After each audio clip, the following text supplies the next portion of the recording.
Ang sinasabi ni Senator Lacson na Day of Reckoning ay ang katanungang kailan nakikipagtuos ang Diyos sa tao. Ngayon, ito yung day of reckoning. Kala nila, lusot sila all the way.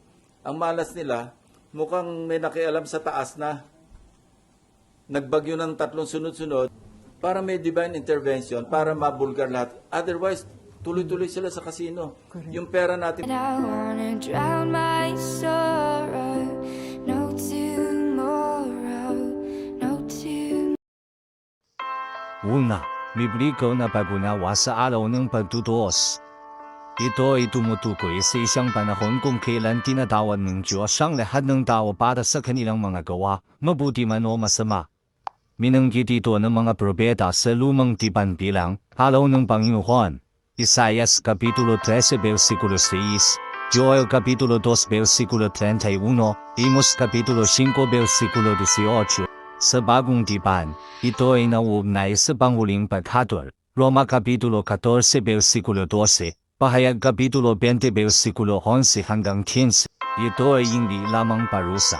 Ito ay tungkol din sa bendikasyon, kustisya, at pagsasayos. All around me are familiar faces. Worn out. Paninilay, kung kailan, ay hindi isang bagay na mahuhulaan ng mga tao. Mateo Kapitulo 24 versikulo 36, walang nakakaalam ng araw o oras.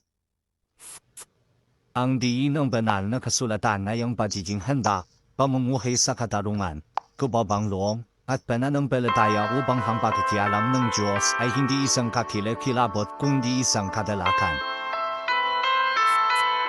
Sa madaling salita, ang araw ng pagtutuos ay parehong kasalukuyan at hinaharap.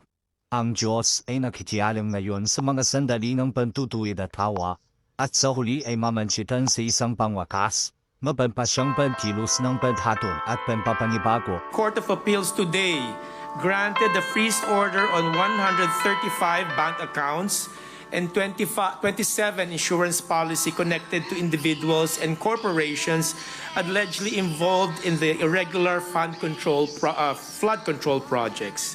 Makasuhan, eventually makulong, pero sinabi din niya na kailangan maibalik ang pera ng ating mga kababayan. Ang pera nating lahat.